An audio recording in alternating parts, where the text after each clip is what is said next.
आज हम सेट देख रहे हैं क्लास 11th का चैप्टर 1 है और मैथ्स में सेट देखते हैं। बेसिक पहला चैप्टर है क्लास 11th का, सेट पढ़ रहे हैं। सेट देखिए होता क्या है, तो पहले डिफिनेशन देखिए क्या कह रहा है। A set is a collection of elements और नंबर और लाइट थोड़ी सी बेसी जी, ठीक है। A set is a collection of elements or number or objects represented within the curly bracket this। यानी कह रहा है कि सेट कोई भी चीज़ का कलेक्शन होता है, चाहे वो नंबर हो, चाहे वो ऑब्जेक्ट हो या कोई भी एलिमेंट्स हो। जैसे में देखिए, ऐसे समझें कि आपके पास सपोज मेरे पास देख लीजिए, मान लीजिए हमारे पास 10 गो पेन है और भी, तो इसमें कहेगा कि आपके पास जो जो ब्लैक पेन है उसका एक सेट बनाइए, मतलब उसका एक अलग समूह बनाइए। सेट का मतलब एक समूह समझिए, ठीक है ना। इसमें से देख लीजिए जो जो ब्लैक पेन उग रहा है उसको एक सेट बनाते हैं। जैसे देखिए ये वाला, इधर देखते हैं, हाँ ये वाला ब्लैक है तो इसका ये अलग रख दिए। ये वाला ये ब्लू है तो इसका अलग सेट बनेगा। ये देखते हैं ये भी ब्लू है तो इसमें रख आ गया। ये ब्लैक है, इसके अलग सेट बन गया। यानी ऐसे समझिए कि आपके पास 10 गो पेन है, आप सबको बारी बारी से आप चेक कर रहे हैं ऐसे लिख लिख करके। तो आप देख रहे हैं जो जो ब्लैक है तो ब्लैक वाला को इधर आप नाम दीजिए। यानी कि पेन P1 था, पेन P2, पेन P3, यानी ये सब ब्लैक पेन मतलब कि ब्लैक कलर था तो इसका एक सेट बन गया। आप ऐसे भी समझ सकते हैं, आप शर्ट खरीदने गए तो आपको वाइट कलर में मान के चलिए कि 4 गो शर्ट था जो आपको व्हाइट कलर का पसंद आ गया, तो उसको एक सेट बना लीजिएगा। मतलब कि कह दीजिए कि एक शर्ट हो गया, यानी कि S1, S2, S3, S4, ये एक सेट बन गया तुम्हारा, ठीक है, तुम्हारा चॉइस का। अब इसको इसी तरह से घेर दीजिए, मतलब इसको डिनोट करते हैं इसे कर्ली ब्रैकेट से। कर्ली ब्रैकेट इस तरह से होता है, इस तरह से दोनों तरफ से। इसी के अंदर में जितना भी होता है वो सबको लिखा जाता है। यानी कि कलेक्शन, कितना आप कलेक्ट किए हैं, कलेक्शन ऑफ एलिमेंट। आप जैसे ऐसे बोलेगा कि जे आप ऐसा सेट बनाइए जो बोलेगा 20, कोई नंबर है 20, ऐसे समझिए कोई नंबर 20 है, ये कहेगा किस किस नंबर से ये डिविजिबल है, मतलब किस किस से ये डिवाइड हो सकता है, उसका एक सेट बनाइए। तो पहले हम कर्ली ब्रैकेट देंगे दोनों तरफ, इधर भी दे देंगे इधर भी दे देंगे, दोनों ही ओर। कौन कौन नंबर से ये डिवाइड है? 1 से डिवाइड है, हाँ जी। 2 से, हाँ। 3 से, 3 नहीं लिखेंगे, 3 से नहीं ना डिवाइड। 4 से भी नहीं डिवाइड है। 5 से, हाँ 4 से, सॉरी 4 से डिवाइड है। 5 से भी डिवाइड हो सकता है, हो जाएगा ना, 5 के 20। 6 से नहीं होगा। 7 से भी नहीं होगा। 8 से भी नहीं होगा। 9 से भी नहीं। 10 से, हाँ 10 से होगा। बाकी 11 से भी नहीं होगा, 12 से नहीं, मतलब कि 19, 20 से होगा एक के बाद। यानी कि इतना नंबर से डिविजिबल है तो इसका एक सेट बन गया। यानी कि कोई बोल रहा है कि कोई एक नंबर है 20, कौन कौन नंबर से कौन कौन से ये डिविजिबल है, तो हम कह सकते हैं 1, 2, 4, 5, 10 एंड 20 से ये डिविजिबल है, तो इसका ये सेट बन गया, यह एक इसका एक समूह बन गया। यही होता है सेट। और ऐसे भी अब सेट को अब जरूरी नहीं कि हम इस, अब देखिए ये पूरा नंबर आ गया 1, 2, 3, 4, 5, 6। अब इसको हम ऐसे भी लिख सकते हैं, या तो हम 1 को पहले लिख दें, 2, अब 4 नहीं 5 को पहले लिखने का मन किया, 5, फिर 10 लिख दिए, 20 लिख दिए, लास्ट में हम 4 लिख दिए, ये भी चलेगा, ये भी एक सेट ही है।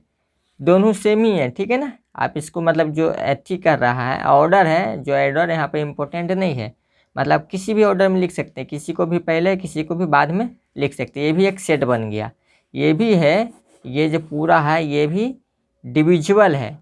20 का ये क्या है, डिवाइडर है, मतलब इतना ये सबसे से ये डिवाइड हो सकते हैं, यानी ये भी एक सेट है। तो सेट 2 तरीका का होता है।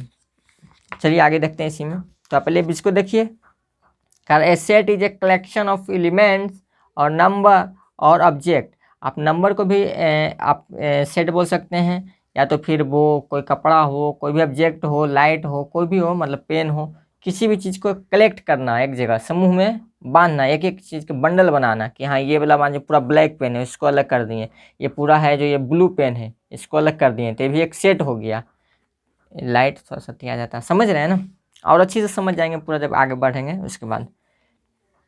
तो देखिए ये कह रहा है जैसे हम कोई सेट था, अभी हम जैसे ये 1 2 3 4 5, ये भी मान लीजिए कोई एक नंबर है, मान लीजिए कह रहा है कि नेचुरल नंबर का एक सेट बन गया 1 से लेकर के 5 तक का, नेचुरल नंबर है ना जी, 1 2 3 4 5, तो कह रहा है 1 से लेकर के 5 तक के नेचुरल नंबर का ये क्या है, सेट बन गया, is an set of number, या इसको हम कर सकते हैं, या it is a set of natural number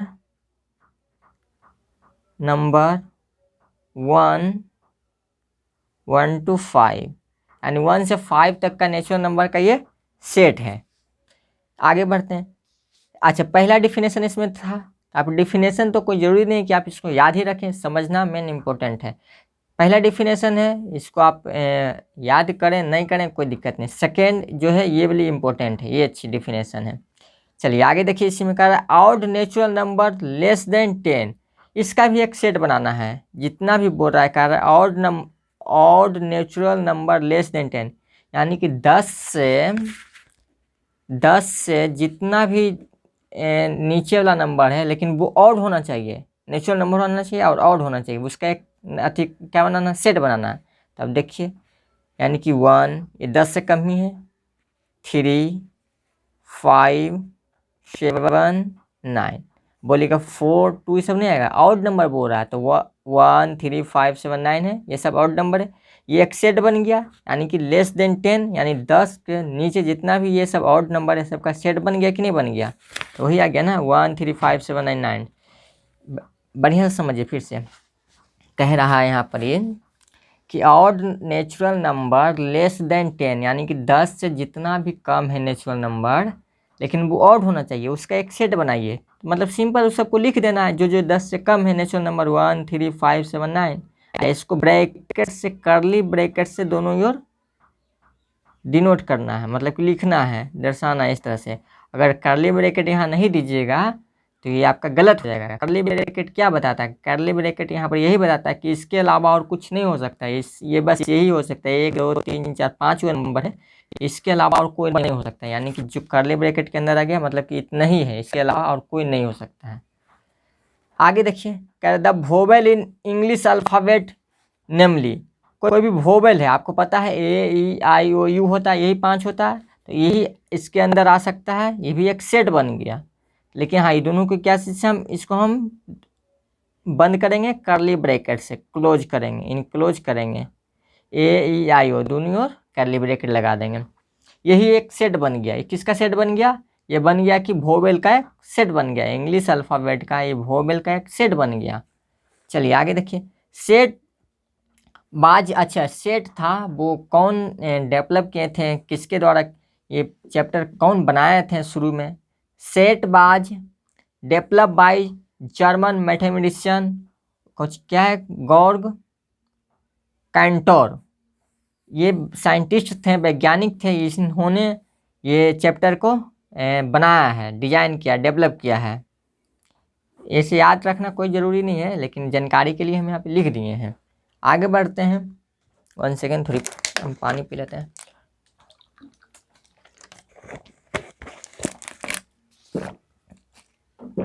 चलिए, समझ गए अभी तक सेट क्या होता है जो। आगे बढ़ते हैं, कह रहा फ्यू, अच्छा यहाँ पे आ जाइए, प्राइम फैक्टर ऑफ 210, यानी कि 210 का प्राइम फैक्टर कौन कौन सा हो सकता है। आपको बता दें प्राइम फैक्टर क्या होता है। जैसे देखिए 1 3 5 7 11 13, ये सब प्राइम फैक्टर है। मतलब कि ये सब कोई भी ये 1 और सेल्फ के, मतलब कि ये एक से और इट सेल्फ से, यानी कि ये देखिए ऐसे समझिए कि किसी भी नंबर से डिविजिबल नहीं है, सिर्फ एक से और अपने से छोड़ करके। जैसे देखिए 3 है, ये एक और अपने से छोड़ करके किसी से भी डिविजिबल नहीं हो सकता, मतलब कि 2 से ये डिविजिबल नहीं ना होगा। 5 है, ये भी एक और इट सेल्फ से के अलावा और कुछ किसी भी नंबर से डिविजिबल नहीं होगा, यही होता है प्राइम फैक्टर। तो ये सब क्या हो गया, प्राइम फैक्टर। तो यही कह रहा है 210 है, इसका कौन कौन सा प्राइम फैक्टर हो सकता है, यानी कि प्राइम नंबर जितना भी है वो कौन कौन इसको डिवाइड कर सकता है। तो देखिए 1 तो सब डिवाइड करने गया, 1 तो सबसे डिवाइड हो जाता है, यानी 2 भी क्या है, प्राइम फैक्टर ही है। 2 भी यहाँ पर कोई भी पूछे कि 2 क्या है तो 2 प्राइम फैक्टर है, यस है 2 प्राइम फैक्टर है।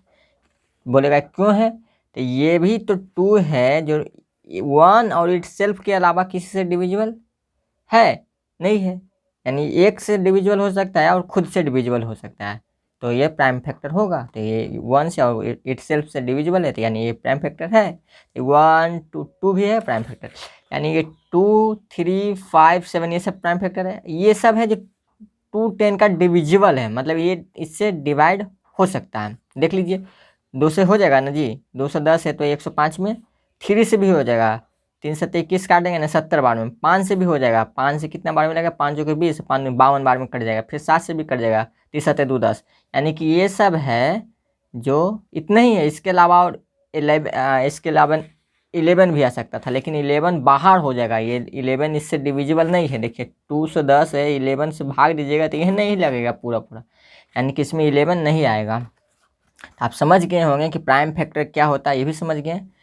तो ये भी एक सेट बन गया, सेट बन गया किसका, 210 का प्राइम फैक्टर 210 का ये सेट बन गया जो डिविजिबल है इतना से, 2 से 3 से 5 से 7 से। आगे बढ़ते कह रहा few more example of set used in mathematics. कुछ अच्छी है सिंबल है, उसको हम डिनोट करते हैं क्या चीज़ को, मतलब क्या बताता है हमें, वो देख लीजिए। एन है, एन होता है the set of all natural number. आप लोग पढ़े होंगे, पहले भी पढ़े होंगे, तो इस लाइट को हम बढ़ा देते हैं। अरे भाई बढ़ गया, हाँ ठीक है, अब यहाँ से बढ़ा देते हैं, चलिए ठीक है। हाँ एन है, एन क्या चीज़ डिनोट करता है, नेचुरल नंबर। जेड, जेड क्या डिनोट करता है, ऐसे कर दिए तो मतलब ये लिखा हुआ है सामने सामने, तो कह रहा है the set of all, the set of all integer. Z क्या चीज़ का डिनोट करता है, इंटीजर का। तो देखिए अभी और भी इसमें है 2 4 5, समझ गए ना। इसको आप अच्छे से उतारिए, एक एक चीज़ उतारिएगा, बहुत ही इंपॉर्टेंट है, इंट्रोडक्शन है। इंट्रोडक्शन में ही आगे हम बढ़ा देंगे, इसको चैप्टर पे आ जाएंगे अभी। चलिए आगे बढ़ते हैं। सब हम पहले जानबूझ करके लिख दिए कि टाइम को बचत हो, बहुत टाइम लग जाता है, पहले लिख के रखते हैं, पहले नहीं यहाँ पे लिखते हैं। तो हाँ जो क्वेश्चन बनाना होगा यहाँ पे सेम सामने सामने बनाएंगे, इसको जो लिखना था पहले। क्यू, क्यू क्या चीज़ डिनोट करता है, रेशनल नंबर को, ठीक है। आर, आर आपको पता है क्या चीज़ का डिनोट करता है, रियल नंबर। जेड प्लस है, यानी कि हमको पता है कि जेड क्या चीज़ का डिनोट करता है, इधर देखें ना जी, जेड जो था, जेड यहाँ पर ये इंटीजर का डिनोट करता है। अगर इस पर प्लस आ जाए, यहाँ पे देख लीजिए, यहाँ पे प्लस आ गया तो यानी कि क्या चीज़ का डिनोट करेगा, इंटीजर ही डिनोट करेगा, लेकिन पॉजिटिव इंटीजर डिनोट करेगा। आपको पता है कि इंटीजर कुछ भी हो सकता है, या तो नेगेटिव में। इंटीजर कहते हैं किसको, पहले भी पढ़ा चुके हैं, फिर यहाँ पे भी देख लीजिए, कोई भी माइनस वाला नंबर हो, -2 -1 या 0 1 2 3 कुछ भी, ये सब क्या हो सकता है, इंटीजर ही होता है। यानी कि माइनस वाला नंबर या प्लस वाला या 0 सब मिला करके इंटीजर बनता है। तो इसमें क्या होता है, पॉजिटिव इंटीजर, यानी कि सॉरी यहाँ पे प्लस है ना, यानी पॉजिटिव इंटीजर, यानी कि जो प्लस वाला नंबर रहेगा इसको पॉजिटिव इंटीजर कहेंगे, जो माइनस वाला रहेगा उसको निगेटिव इंटीजर कहेंगे। यानी कि निगेटिव इंटीजर को कैसे डिनोट करेंगे, जेड पे सीधा माइनस साइन लगा देंगे, हो गया। ये सब साइड में लिखिएगा आप लोग। यानी क्यू प्लस है यहाँ पर ही, क्यू प्लस, क्यू क्या चीज़ का डिनोट करता है, रेशनल नंबर का, यानी कि प्लस आ गया यानी प्लस, प्लस रेशनल नंबर का, या बोलिएगा प्लस माइनस, हाँ जी रेशनल नंबर भी प्लस माइनस होता है। जैसे देखिए ऐसे देखे होंगे ना, 2/3 ये रेशनल नंबर है, 4/3 ये रेशनल नंबर है, यानी इसके पहले कुछ नहीं लगा हुआ था, प्लस लगा हुआ, इसके पहले कुछ नहीं लगा हुआ था, प्लस लगा हुआ है ना जी, ये सब पॉजिटिव रेशनल नंबर हो गया। निगेटिव रेशनल नंबर को देखते हैं। अगर ऐसा भी कभी देखे हो कोई नंबर 2/3 माइनस में रहता है, -4/3, यानी माइनस जिसके पहले लगा हुआ है तो वो हो गया negative rational number. Negative rational number को हम कैसे डिनोट करते हैं, तो सीधा क्यू पे माइनस साइन लगा दीजिए, बस सिंपल। तो आप समझ गए ये भी। आगे देखिए ये वाला आर प्लस है, यानी कि positive real number. Positive real number, real number कुछ भी हो सकता है, 1 2 3 √5 √6 √7 कुछ भी हो सकता है। अगर वही माइनस में रहेगा, √ ऐसे रह, इधर देखिए अगर रह गया, जैसे देखिए √7 है, ये तो रियल नंबर है, या 2 ये भी रियल नंबर है, तो ये सब के पहले साइन क्या चीज़ है, प्लस है, प्लस यानी पॉजिटिव रियल नंबर हो गया। अगर यही माइनस यहाँ पर ही हो जाता, माइनस में √7 -2 -3, तो ये क्या हो जाता, negative real number. Negative real number को आर पे सीधा माइनस लगा देंगे, ये हो गया निगेटिव रियल नंबर। तो ये निगेटिव का भी यूज नहीं आएगा, इसलिए इस यहाँ पे पढ़ने को नहीं दिया है किताब में। तो जितना भी दिया है बेसिक उतने ही लेके चल रहे हैं, लेकिन हम आगे हम इसको बता दिए ना, प्लस में था तो माइनस वाला भी बता दिए।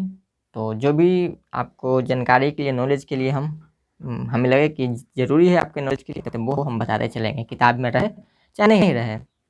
चलिए आगे बढ़ते हैं। यहाँ तक हो गया। यहाँ देखिए क्या कह रहा, if a is an element of a set A, then we say that a belongs to A, that is a belongs to A. यानी कि कह रहा है कोई ए है, मतलब ए मतलब देखिए, जैसे हम यहीं पर दे देते हैं, जैसे देखिए कोई भी AEIOU एक सेट हो गया। किसका सेट बन गया, ये बन गया इंग्लिश अल्फ़ाबेट वोवेल का, ये सेट बन गया। इसमें ये जो हाँ इस वोवेल बन गया, इसको हम डिनोट कर देते ए से, ए बराबर इतना है, ठीक है। यानी कोई सेट है, सेट का नाम दीजिएगा ना जी। जैसे देखिए पेन है, मान लीजिए वोवेल है, ठीक है, तो वोवेल को हम मान लीजिए भी से डिनोट करते हैं, तो ये वोवेल हो गया, वोवेल का एक सेट बन गया। तो अब बोलेगा कि जो ए है, यहाँ पर ध्यान दीजिए, कर a is an element of a set A, हम कह सकते हैं यहाँ पर a is element of set भी। यानी कोई सेट है, उसके अंदर ये एलिमेंट है ना, उसी को कह रहा है अगर डिनोट करना है तो हम इस तरह से डिनोट करेंगे। यानी कि यहाँ पर ही हम डिनोट करने गए तो ए बिलोंग्स टू भी, यहाँ हम ये भी कर सकते हैं कि ई बिलोंग्स टू भी, यहाँ ये भी कर सकते हैं आई बिलोंग्स टू भी। यानी कि जो आई है ये बिलोंग कर रहा है भी में, ओ भी बिलोंग कर रहा है भी में, यू भी बिलोंग कर रहा है भी में। तो यहाँ पर यही मकसद हुआ बताने का कि कोई भी नंबर है, कोई भी एलिमेंट ए है, अगर वो सेट ए में बिलोंग कर रहा है तो उसको हम ऐसे डिनोट कर देंगे, ए बिलोंग्स टू ए, यानी ये इसमें इसके अंदर है, बिलोंग्स टू मतलब इसके अंदर है। मतलब जैसे देखिए आप पटना में रह रहे हैं, सपोज आप कह रहा है बाजार समिति, तब बाजार समिति पटना में आता है। अगर बोरिंग रोड बोले तो भी पटना में आता है, और राजेंद्र नगर तो भी पटना में आ रहा है, तो हम बोल सकते हैं Rajendra Nagar is belongs to Patna, तो राजेंद्र नगर पटना में बिलोंग कर रहा है। तो ये समझिए कि ये राजेंद्र नगर हो गया और ये क्या हो गया, पटना पूरा। तो यानी राजेंद्र नगर बिलोंग्स टू पटना, समझ गए होंगे। अब चलिए आगे बढ़ते हैं। आप ऐसे भी समझ सकते हैं किताब की भाषा में, जैसे देखिए आप फिजिक्स केमिस्ट्री बायो पढ़ रहे हैं या मैथ पढ़ रहे हैं, फिजिक्स केमिस्ट्री मैथ, ये सब है क्या है, एक साइंस का ही सब्जेक्ट है ना। यानी कह सकते हैं कि physics belongs to science, chemistry belongs to science, biology belongs to science, math belongs to science, यानी साइंस का ही सब्जेक्ट है ना मैथ भी, यानी साइंस में आ जाता है ना जी, फिजिक्स केमिस्ट्री मैथ बायोलॉजी। बोलिएगा मैथ तो अलग होता है सब्जेक्ट। आप 10 क्लास में देखे होंगे कि साइंस का ट्यूशन पढ़ते होंगे, तो साइंस में फिजिक्स केमिस्ट्री बायोलॉजी भी पढ़ते होंगे, साथ साथ मैथ का भी ट्यूशन जाते होंगे उसी टीचर के यहाँ, यानी साइंस में सारा आ जाता है। तो चलिए बिलोंग्स टू का मतलब समझ गए। अगर वो इसमें बिलोंग्स नहीं कर रहा, अगर देखिए इसी में हम ले लेते हैं फिजिक्स केमिस्ट्री मैथ बायोलॉजी, इसमें हमारे लिए एक लिख देते हैं हिस्ट्री आ गया। तो हिस्ट्री क्या चीज़ है, ये मतलब कि साइंस का सब्जेक्ट नहीं है, ये आर्ट्स का है। तो हम कह सकते हैं कि यहाँ पर जो हिस्ट्री है ये बिलोंग्स टू नहीं कर रहा है, यानी कि अगर बिलोंग कर रहा है, अगर हम देखिए फिजिक्स है जो बिलोंग्स कर रहा है किसका, साइंस का बिलोंग कर रहा है, यानी हम इसमें बिलोंग कर रहा है। लेकिन यहाँ पर हिस्ट्री है जो डज नॉट बिलोंग्स टू, इसको काट देंगे, साइंस में बिलोंग नहीं कर रहा। ठीक है, तो जो बिलोंग नहीं करेगा उसको हम ऐसे काट देंगे। करने गया। हाँ, इसको क्या बोलते हैं, इस तरह से ऐसे रहेगा, इसको हम सिंबल है, इस सिंबल का नाम है इप्सिलॉन। ठीक है, या इसको हम बोलते हैं बिलोंग्स टू, या इसको हम बिलोंग्स टू भी बोलते हैं। पूरा बेसिक से पढ़ा रहे हैं, अच्छे से पढ़िए, बहुत मज़ा आएगा आगे पढ़ने में। कह रहा है b is not an element of a set A, then b write b does not belongs to A. हम अभी बताए हैं कि अगर कोई भी नंबर बी है या ए है, कोई भी अगर वो उसमें बिलोंग नहीं कर रहा है तो उसको हम काट देंगे, यानी कि ऐसे कर करके और ऐसे कर देंगे। ये होता है डज नॉट बिलोंग्स टू, यानी कि डज नॉट बिलोंग्स टू, यानी कि उसके अंदर ये बिलोंग नहीं कर रहा, उसके रेंज में ये नहीं है, उससे ये बाहर है। ठीक है, समझ गए ना। यहाँ पर फिजिक्स, केमिस्ट्री, बायोलॉजी और हिस्ट्री था, तो हिस्ट्री तो आर्ट्स का सब्जेक्ट है, ये साइंस का सब्जेक्ट नहीं है, तो हम कह सकते हैं कि यहाँ पर हिस्ट्री है जो साइंस का सब्जेक्ट में बिलोंग नहीं कर रहा है, यानी कि ये साइंस है, इससे मतलब साइंस। ठीक है, ये साइंस के सब्जेक्ट से बाहर है, यानी इसमें बिलोंग नहीं कर रहा है, इसलिए हम इसको काट देंगे। चलिए, समझ गए यहाँ तक, आगे बढ़ते हैं।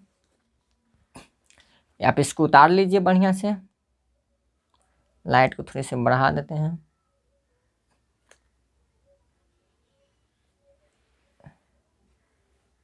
आगे बढ़ते हैं।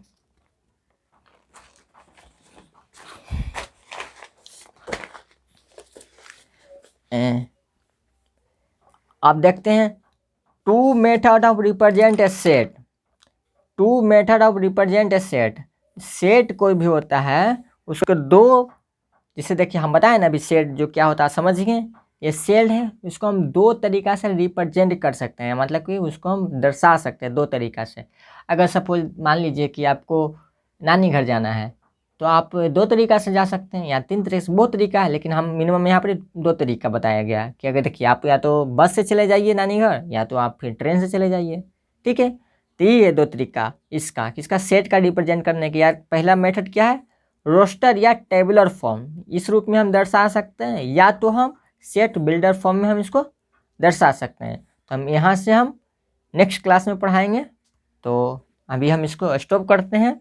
चलिए, क्या कि इंट्रोडक्शन ही था, तो इंट्रोडक्शन बता दिए सेट क्या होता है, ये अगला क्लास में हम पढ़ाएंगे, यहाँ से लेक्चर 2 से स्टार्ट करेंगे। चलिए, इसको स्टॉप करते हैं।